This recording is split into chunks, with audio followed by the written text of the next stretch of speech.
Narasi Cafe. Narasi Cafe.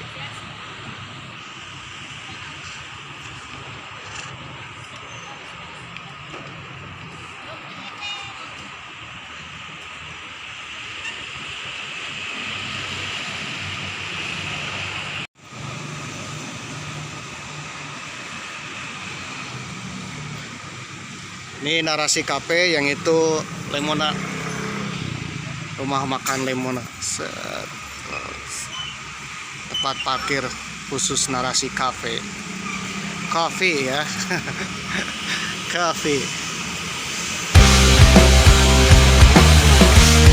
Jam segini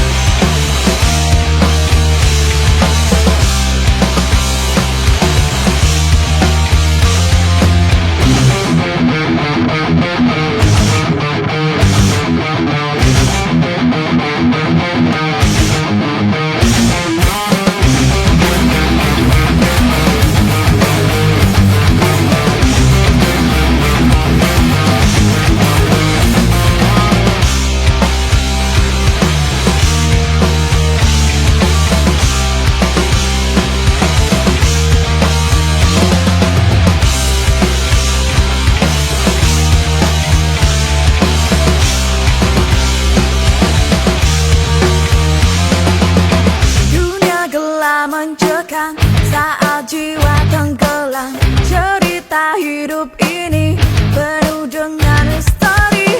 Hitam menjadi putih, putih menjadi hitam saat di mana hati tertutup dengan luka.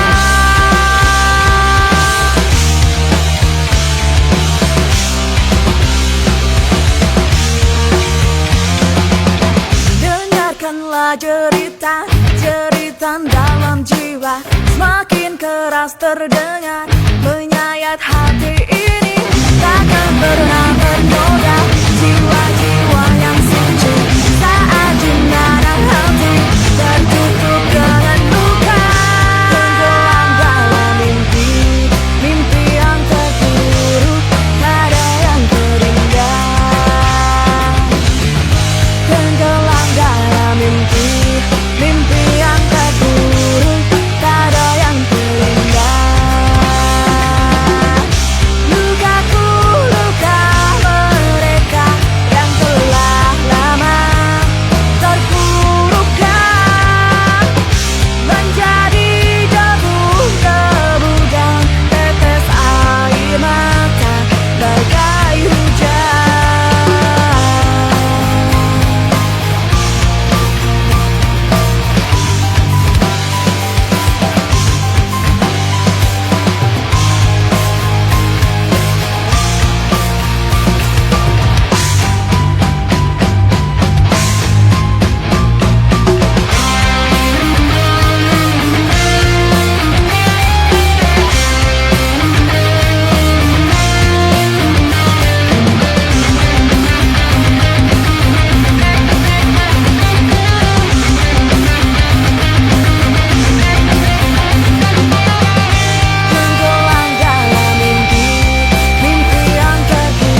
Assalamualaikum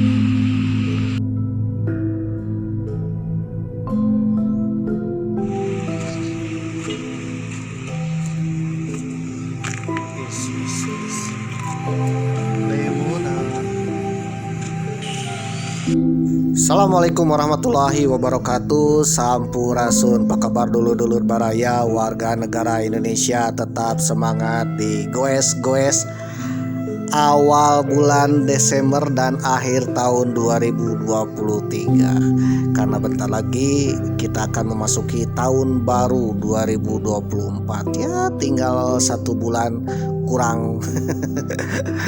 Ya 1 bulan lagi kita akan sampai ke 2024. Mudah-mudahan kita semua dapat umur panjang, sehat-sehat selalu, dan rezekinya bertambah ya. Semakin tahun semakin bertambah ya.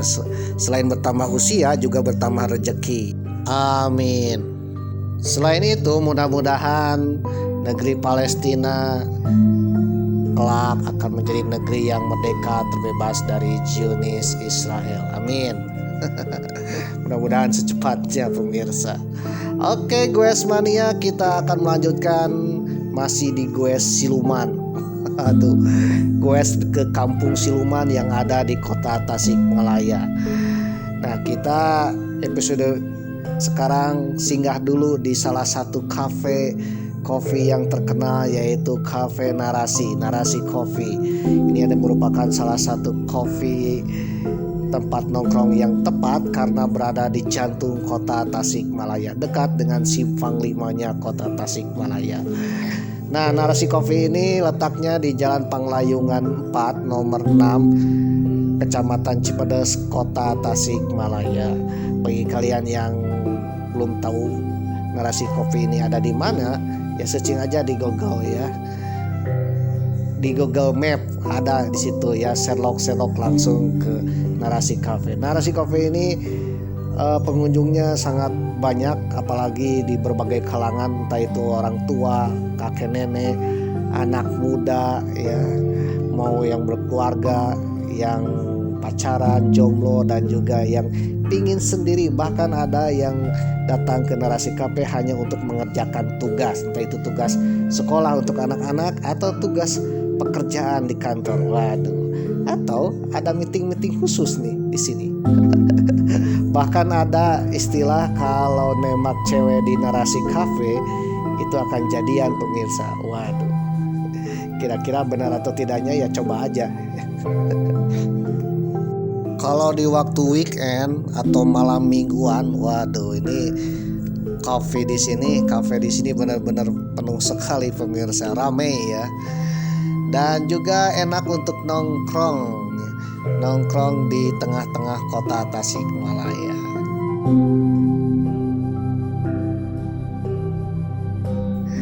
Oke, Goes Mania, ngomong-ngomong tentang narasi, kalian tahu apa itu arti narasi? Bagi kalian yang belum tahu apa itu narasi, sebaiknya kalian belajar lagi di sekolah pemirsa. Atau zaman sekarang cukup bertanya kepada Mbah Google ya. Bagi kalian yang introvert, yang malu bertanya pada seseorang atau pada guru, cukup bertanya aja ke Mbah Google. Oke Google, apa itu narasi? Oke Goes Mania, kita akan membahas narasi ini. Aduh, apa itu narasi? Nah, kebetulan kita punya guru bahasa Indonesianya. Apa itu narasi, Mam? Menurut Kamus Besar Bahasa Indonesia atau KBBI, narasi adalah teks yang menceritakan peristiwa atau kejadian secara detail dan kronologis. Dapat berupa cerita fiksi maupun non-fiksi, bertujuan untuk menghibur atau memberikan wawasan kepada pembacanya. Biasanya ditulis dalam bentuk novel, cerita pendek, biografi, dan lain-lain. Menurut Jeremias Gunu dalam buku Teknik Menulis dengan Model Pembelajaran Terpadu Bahasa Indonesia untuk SMP atau MTS 2023, teks narasi adalah karangan cerita yang menyajikan suatu peristiwa atau kejadian dan disusun secara runut sesuai waktunya. Dalam teks narasi, peristiwa yang ditulis bisa benar terjadi ataupun hanya khayalan penulis semata. Jadi intinya narasi itu adalah sebuah cerita ya, entah itu cerita fiksi atau non fiksi. Fiksi contohnya cerita Marvel, cerita-cerita khayalan ya, Wiro Sableng. Sedangkan non fiksi seperti cerita sejarah, misalkan ada peristiwa pertempuran Surabaya, kisah Pangeran Diponegoro, atau kisah gerilya Jenderal Besar Sudirman. Oke guys mania, karena kita berada di narasi kopi, kebetulan ada sejarahnya ya. Ada istilah narasi kopi, narasi dalam kopi. Banyak tokoh-tokoh penyair, musisi, orang yang sastrawan, seniman, bahkan politikus itu terlahir karena mempunyai ide inovasi dari meminum kopi. Waduh. Kalau di dalam budaya Indonesia, termasuk budaya Sunda yang ada di Jawa Barat, ada istilah ngopi. Ngopi bareng ya, ngopi ya, sambil ngopi nyeruput ya, apalagi sambil udut.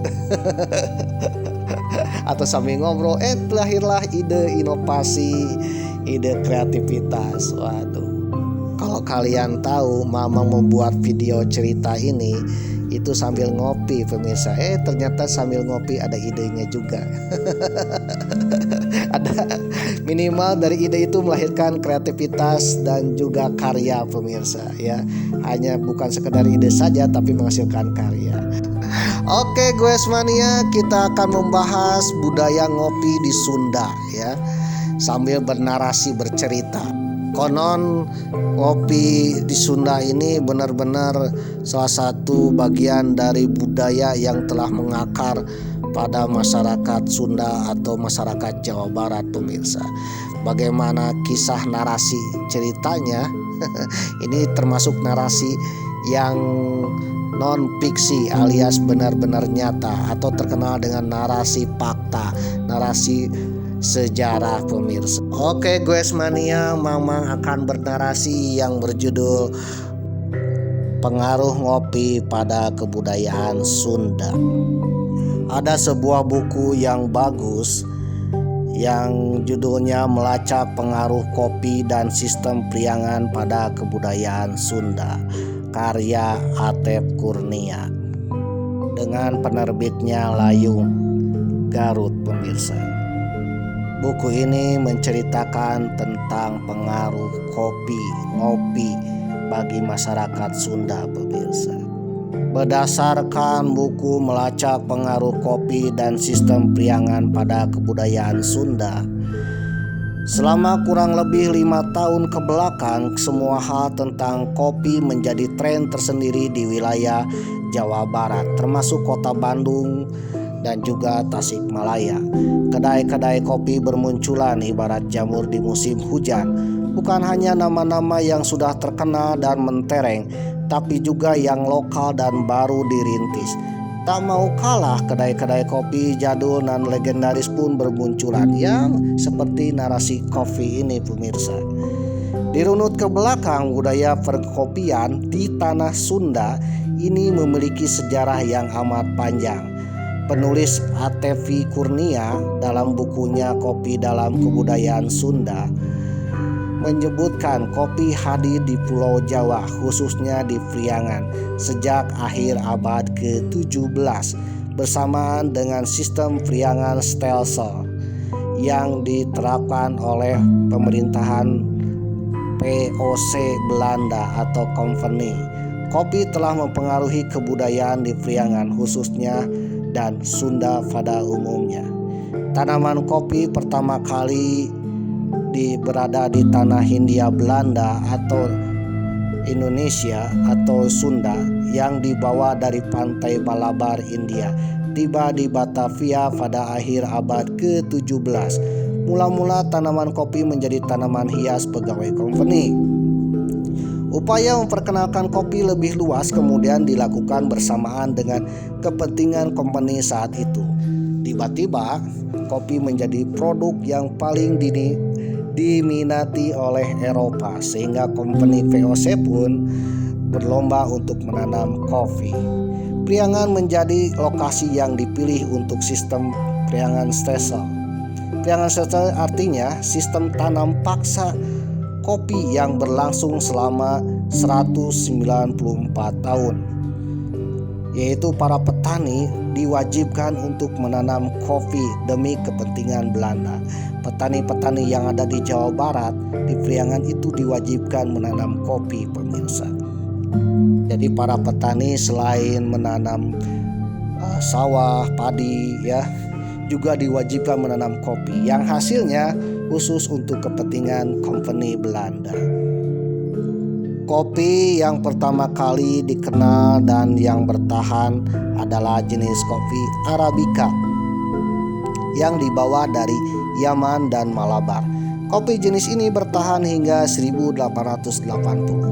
Dikenal juga sebagai kopi Jawa. Tanaman kopi ini binasa karena penyakit daun yang disebabkan oleh jamur. Sebagai gantinya, pemerintahan kolonial Belanda mendatangkan kopi Liberia, jenis yang lebih kasar, lebih besar, lebih kuat, dan lebih resisten terhadap penyakit daun. Pada 1875 diperkenalkan kopi Liberia dari Afrika ke Indonesia oleh Kebun Raya Bogor. Sebelumnya pada tahun 1874 memperkenalkan benihnya dari London, tidak berhasil. Tetapi pada 1875 anggota staf Kebun Raya Bogor menerima dari SS Courage di Jalan Batavia sebanyak 118 pohon yang berasal dari Liberia melalui Hortus de Leyden. Tanaman tersebut tiba di Bogor pada Oktober 1875 dan ditanam di kebun ekonomi pada Februari 1876. Bunga pertamanya muncul di tahun 1877 dan buah pertamanya matang pada 1878. Kebijakan sistem Priangan yang mewajibkan penanaman kopi di Priangan dan Tatar Sunda berlangsung dari 1677 hingga 1871. Dalam periode tersebut terdapat 2 gudang penampungan kopi, yaitu Gudang Cikau di pinggir Citarum dan Gudang Karangsambung di tepi Cimanuk.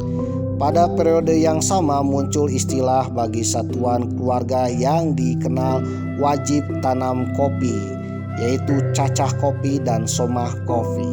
Cacah kopi adalah golongan rakyat biasa dalam lingkup pemerintahan yang umumnya adalah para petani. Pada aturan Priangan Stelsel, cacah dipaksa untuk mengubah mata pencahariannya dari petani berladang menjadi petani berair, sekaligus cenderung menetap di suatu tempat. Mereka mula-mula dipaksa untuk menanam kopi di sekitar tempat tinggalnya, tetapi lama-kelamaan kian menjauh dari rumahnya dalam bentuk perkebunan dan pembentukan kebun-kebun kopi baru dengan membabat hutan. Cacah yang penyebutannya kemudian diganti menjadi somah. Somah yaitu setiap keluarga petani wajib menanam kopi dan hasil produksinya harus dijual kepada company Belanda. Jadi para petani itu menjual hasil kopinya kepada pemerintah kolonial Belanda. Jika mangkir dari kewajiban ini, hukuman membayang-bayangi. Bahkan para petani wajib memproduksi kopi dengan jumlah yang ditentukan oleh Belanda. Jikalau nanti hasil panennya kurang dari produksi yang ditentukan, maka siap-siap para petani tersebut mendapatkan hukuman. Salah satu contoh hukuman yang disebutkan dalam pemerintah Priangan Stelsel ini adalah siksaan dari menak. Para petani diringkus tubuhnya, kemudian diinjak-injak atau dipukuli. Ada pula yang dipasung di kebun kopi dengan posisi kaki di atas dan kepala di bawah. Dia akan tetap dipasung meskipun turun hujan. Waduh. Ini company ini sangat-sangat membangunkan dan sangat biadab sekali, pemirsa. Waduh. Berdasarkan buku Kopi dalam Kebudayaan Sunda hendak menyampaikan bahwa kopi setelah dikenalkan oleh company dan lalu dikembangkan melalui kebijakan Priangan Stelsel dan sistem tanam paksa atau struktur Stelsel telah memberikan pengaruh kebudayaan dalam kehidupan masyarakat Priangan, sehingga kopi sudah meresap kepada masyarakat Jawa Barat. Ambil contoh kebiasaan meminum kopi atau biasa oleh orang Sunda disebut ngopi. Jadi ngopi ini kebiasaan meminum kopi, pemirsa. Dari penelusuran Atep dalam bukunya Kopi dalam Kebudayaan Sunda, diketahui bahwa penggunaan kata ngopi berikut penjelasan kegemaran orang Priangan ngopi sudah diawetkan dalam buku karya Wilde tahun 1830. Demikianlah di abad ke-19 kopi biasa disajikan di dalam rumah untuk keluarga atau juga dijadikan hidangan bagi tamu dengan disertai penganan baik makanan asin, manis atau tawar. Pada abad ke-20 pengertian ngopi semakin bergeser dan luas lagi, pemirsa. Bukan hanya menikmati secangkir kopi dengan makanan belaka, tetapi menikmati makanan tanpa kopi pun itu disebut dengan ngopi. Misalkan kita makan manisan tidak ada kopi, oleh orang Sunda disebut juga ngopi. Atau dalam bahasa lainnya kopieun atau opieun ya.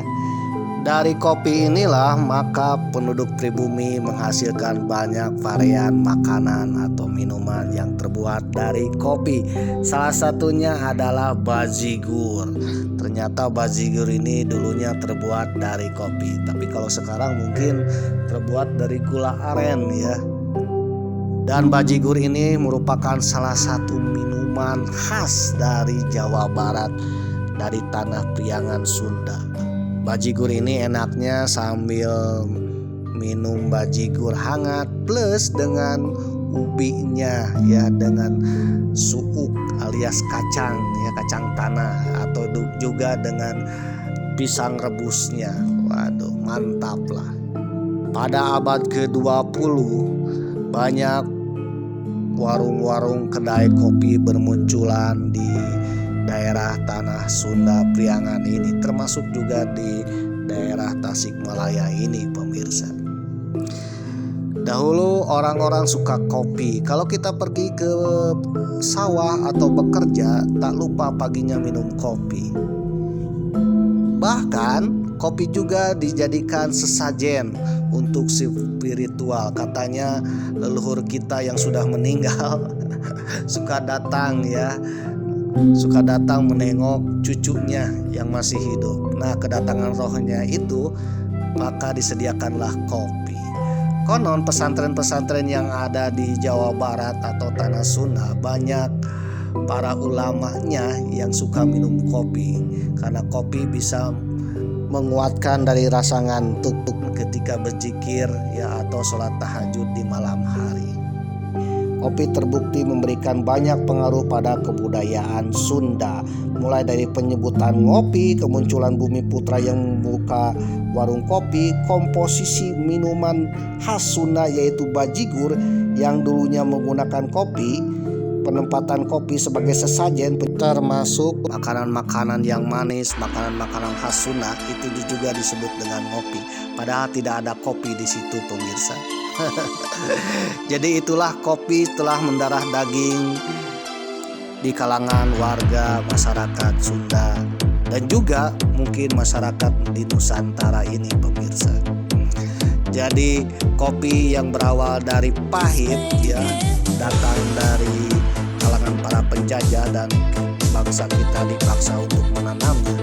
Nah, sekarang kopi itu menjadi sudah mendarah daging, bagian dari budaya masyarakat.